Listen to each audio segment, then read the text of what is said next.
Boa noite. A palavra de Deus diz que o homem não pode nada se do céu não for dado. Então, eu oro para que Deus te dê graça, sabedoria, unção e ouvidos para ouvir, né? Porque quem tem ouvidos, ouça o que o Espírito diz às igrejas. Então, quando a gente tem ouvido para ouvir, Deus fala conosco. Então, que Deus fale, né, conosco nessa noite, que a gente fale com Ele também em oração, como temos perseverado em orar pelo Brasil. Em nome de Jesus. Estamos aí falando dos milagres de Jesus, que é um caminho fascinante. Caminhar nas praias da Galileia, pelas ruas de Jerusalém, pelas ruas de Cafarnaum, pelas ruas das vilas e cidades, pela Samaria, junto com o Senhor, é empolgante. Realmente é empolgante andar com Cristo. Hoje eu quero falar sobre um dos milagres mais notáveis, né, da palavra de Deus, que foi a multiplicação dos pães e dos peixes. Ele é notável, primeiro, porque ele aparece em todos os evangelhos. A primeira multiplicação, a partir de 5 pães e 2 peixinhos. Todos os evangelhos relatam esse milagre, então ele tem uma importância forte aqui para nós. Eu vou partir do texto de Marcos. Marcos, já vimos alguns milagres aqui, em Marcos, e chegamos no capítulo 6 de Marcos, a partir do versículo 30, os apóstolos tinham sido enviados por Jesus, e eles fizeram grandes coisas, e Jesus chamou-os para descansar, porque eles não tinham tempo nem para comer. E aí eles foram num barco para um lugar deserto. E chegando nesse lugar deserto, no versículo 33, acontece algo inusitado. Jesus foi com os discípulos para um outro local e a multidão viu-os partir e muitos o conheceram. E correram para lá a pé de todas as cidades, e ali chegaram primeiro do que eles, e aproximavam-se deles. Vendo Jesus no barco lá no mar da Galileia, a multidão de longe, olha, ele está indo para ali, aí todo mundo começa a correr. E era uma grande multidão. Versículo 34, Jesus saindo do barco, né? Viu uma grande multidão e teve compaixão deles, porque eram como ovelhas que não têm pastor, e começou a ensinar-lhes muitas coisas. Jesus se compadeceu, teve grande compaixão, profunda compaixão, compaixão que moveu as entranhas do Senhor, compaixão e misericórdia. A multidão era como ovelhas que não têm pastor. Muitos hoje estão como ovelhas sem pastor, precisando de alguém que lhes aponte o caminho, e o caminho é Cristo. Como ele diz, eu sou o caminho, a verdade, a vida. Ninguém vem ao Pai senão por mim. E ele ensinava a eles muitas coisas. Ficou ali o dia ensinando, o dia todo ensinando a multidão. Versículo 35 de Marcos 6. E como o dia já fosse muito adiantado, os seus discípulos se aproximaram dele e disseram: o lugar é deserto, o dia já está muito adiantado. Despede-os para que vão aos campos e aldeias circunvizinhas e comprem pão para si, porque não têm o que comer. Ele, porém, respondendo, lhes disse: dai-lhes vós de comer. E eles disseram: iremos nós e compraremos 200 dinheiros de pão para lhes darmos de comer? Quer dizer, os discípulos eram muito preocupados, uma boa preocupação com a multidão, mas perder talvez uma oportunidade enorme ali, né, quando eles falam de dinheiro, de comprar e tal, né? Talvez a pergunta para Jesus fosse: o que você está pretendendo fazer a esse respeito? Aí Jesus fala para eles, quando ele fala dar-lhe de comer, ele fala: quantos pães tendes? E de ver. Sabendo eles, disseram: 5 pães e 2 peixes. Na verdade, os 5 pães e 2 peixes não eram dos discípulos, era de um menino, era um adolescente que estava ali. A palavra aparece no outro evangelho, né? Mateus, o João fala desse menino, era um adolescente. Imagina um menino, na multidão daquela, só ele levou pão e peixe. Quer dizer, ele estava preparado para ficar com Jesus o dia inteiro, e ainda mais que um dia, porque era tarde, ele ainda tinha 5 pães e 2 peixes. Significava que aquele menino era sedento, ele queria ouvir Jesus. Ele queria seguir Jesus, porque Jesus, ele amava as crianças, né? Ele falava: deixai vir a mim os pequeninos, não os impeçais, porque deles é o reino dos céus. Falar sobre pequeninos, né? Eu tenho escrito todos os dias para as crianças.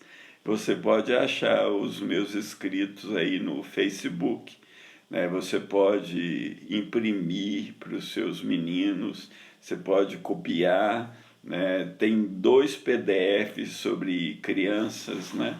Sobre Jesus, que eu já falei sobre a volta de Jesus e sobre Jesus ser Deus. São 2 PDFs gratuitos, você pode pedir e podemos mandar para você passar para suas crianças, para os seus netinhos, né? Os meus estão ainda novinhos, mas já estão chegando lá. Então, 5 pães e 2 peixes aquele menino tinha. E aí Jesus ordenou sentar em grupos de 100, 150 e 50. Então eram mais de 50 grupos, então era muita gente, né? E ele tomou os 5 pães e 2 peixes, levantou os olhos aos céus. Eu comecei essa live falando: o homem não pode nada se do céu não for dado. Eu não posso falar para vocês da palavra de Deus se Deus não me conceder essa honra do céu. Eu não posso falar com vocês nada se do céu eu não receber. Precisamos abrir o coração para receber a autoridade do céu, para fazer o que Deus quer que a gente faça. Então, ele levantou os olhos, abençoou os pães e os peixes, partiu os pães e Deus aos seus discípulos para que pusesse diante da multidão, e repartiu os 2 peixes por todos. Quer dizer, primeiro, ele partiu o pão para os discípulos. Vamos supor que fossem os 12. Talvez tinha mais discípulos, não sabemos. Mas vamos supor que fossem os 12, né? Então ele pega os pães e já faz um milagre. Ele já distribui pão para os discípulos, que eram 5 pães, são 12 pelo menos discípulos, então aqueles 5 já viram vários pães. Para cada discípulo uma quantidade. Imagino a sensação do discípulo com a sua cesta, né? Cestinha assim, com aquele tanto de pão ali na sua cesta, eles devem ter ficado maravilhados já, né? E Jesus manda que eles distribuam para a multidão. E aí vem a sequência do milagre. Imagina se é você que não tem poder nenhum, mas Jesus te dá a cesta e fala: distribui para a multidão. E quando você começa a distribuir, o negócio não para de encher. A cesta está cheia o tempo todo. Quanto mais você distribui, mais a cesta enche. Aquilo ali é empolgante, é fascinante. Você fica maravilhado, não é? E a Bíblia diz que todo mundo comeu e todo mundo ficou de barriguinha cheia. Fato. e levantou 12 cestos, por isso que eu falei, 12, eram os 12 discípulos mesmo, cheios de pão de peixe. Então, cada discípulo que distribuiu aquele tanto ainda pegou o seu cesto cheio de pedaços de pão de peixe. Claro que eles também devem ter pegado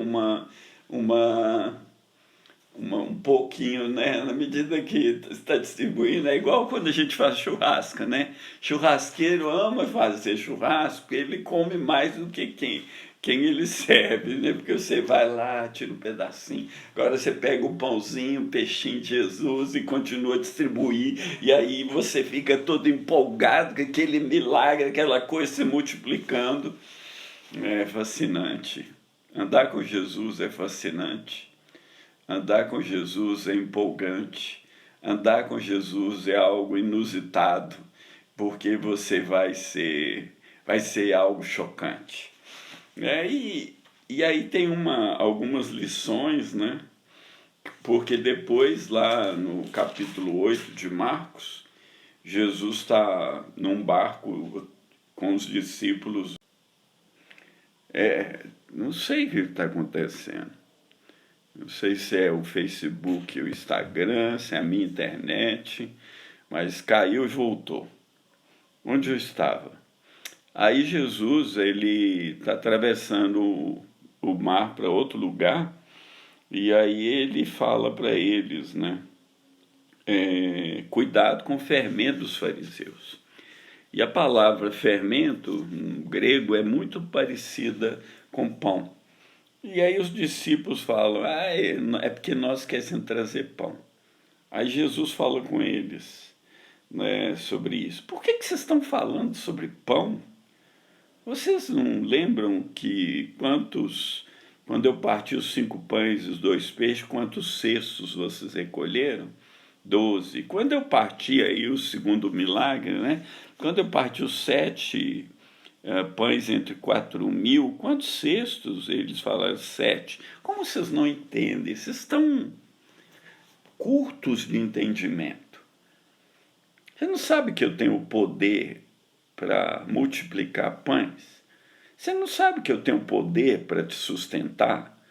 Você não sabe que eu tenho poder sobre a morte e a vida? Você não sabe que eu sou o pão da vida, quem de mim se alimenta, por mim viverá? Como vocês estão preocupados com pão? Às vezes nós estamos preocupados com coisas tão pequenas que esquecemos do principal. Às vezes estamos preocupados em nossas pequenas necessidades, que esquecemos da maior necessidade ou da grande necessidade, é que as pessoas conheçam Jesus. É que a multidão está caminhando para a destruição. É que esse mundo está sendo preparado para o fim. E aí nós estamos preocupados com minúcias, com coisas pouco importantes. Eu vou terminar essa fala alertando vocês. O coronavírus, que nós temos orado, pedido misericórdia a Deus, pode ser apenas o começo, um catalisador de algo maior que pode vir sobre o mundo. Porque a Bíblia diz, eis que o Senhor está às portas. Né? E se vier algo pior do que o coronavírus, você tem que estar preparado, o seu coração tem que pertencer ao Senhor, a sua vida tem que estar escondida nele, você tem que se alimentar dele, que é o pão da vida, né? Não se alimentar das coisas passageiras desse mundo.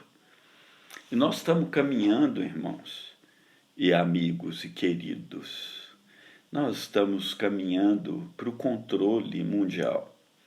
Nós estamos caminhando para uma nova ordem mundial, onde a sua vida vai ser totalmente controlada.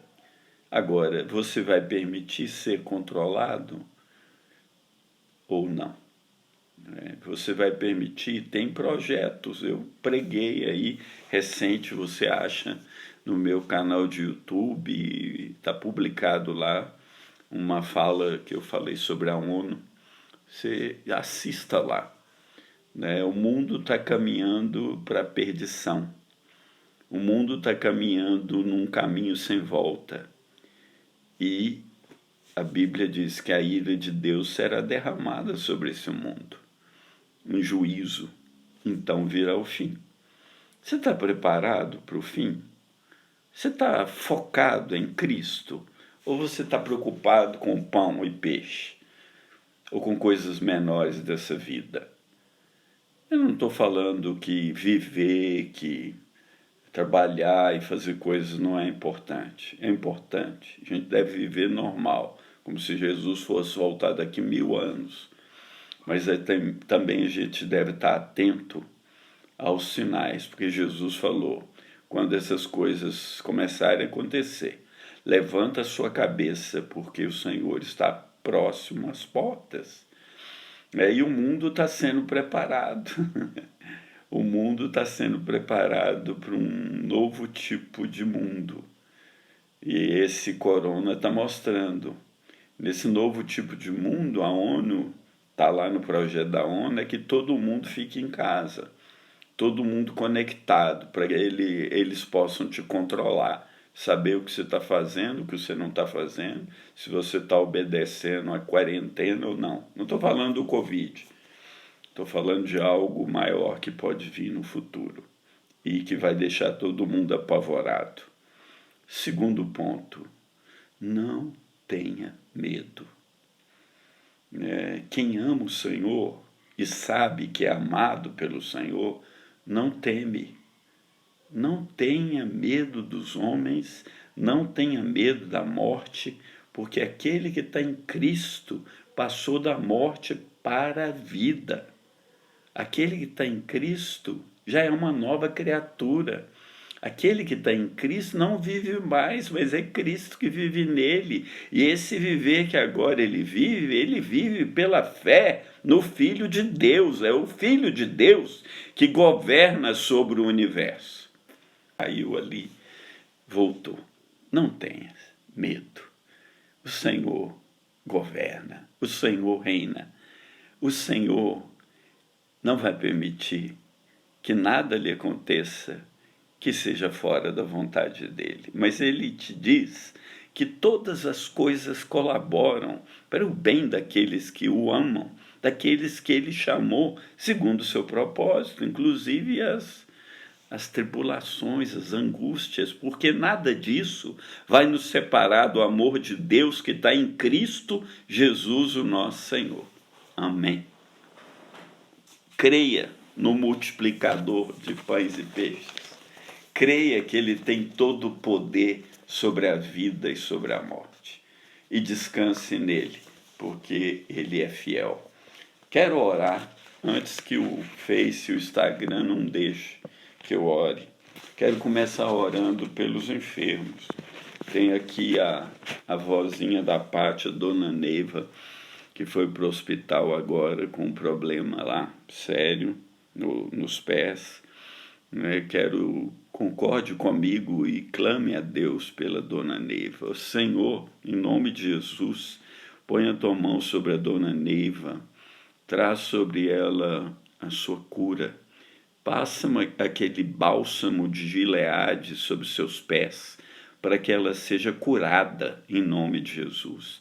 Estende a tua mão, Senhor, sua mão de poder, sua mão que multiplicou pães e peixes, sua mão que multiplicou e alimentou multidões, em nome de Jesus. E também, Pai, quero orar pelos enfermos do Covid.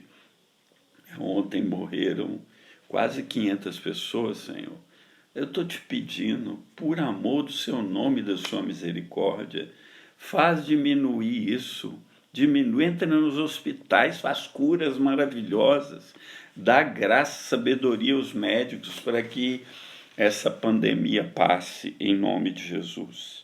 Tem misericórdia também daqueles que estão desempregados. Hoje eu ouvi, Pai, como exemplo, que num shopping de Belo Horizonte, quase 40 lojas já decretaram falência. Então, empresários, empregados, todos aí ficando desesperados, né? E alguns talvez estão com dificuldade para ter o que comer. Então eu te peço que o Senhor nos socorra e também que o Senhor levante a sua igreja com grandes ações de misericórdia, em nome de Jesus. E por fim, Pai, eu quero orar pelo nosso presidente Bolsonaro, pelo presidente da Câmara, Rodrigo Maia, pelo presidente do Senado, Davi Alcolumbre, pelo presidente do Supremo Tribunal Federal, Dias Toffoli, que o Senhor tenha misericórdia deles, que o Senhor ponha o temor do Senhor nos seus corações, para que a gente tenha uma vida em paz, como está escrito na sua palavra. Quero te pedir pelos governadores, pelos prefeitos, toca neles, Pai, em nome de Jesus. Que deputados, senadores, vereadores e deputados federais, estaduais, que eles tenham o temor do Senhor, para que, como diz na sua palavra, tenhamos uma vida mansa, cheia de toda piedade e respeito, porque só tem um mediador entre Deus e os homens, Cristo Jesus, homem. Que o Senhor se revele às pessoas que vão estar ouvindo essa live, para que os seus corações sejam tocados pelo Espírito Santo e para que haja conversão genuína e um retornar para o Príncipe da Paz. Em nome de Jesus. Amém. Amém, queridos. Que o Senhor te dê uma noite abençoada e que o Senhor te ajude. Glória a Deus. Eu estou continuando aqui no Instagram, né? Quero aí te encorajar, talvez, se alguém quiser orar comigo algum dia desse, por favor, me manda aí um alô, que será uma alegria, uma honra, em nome de Jesus.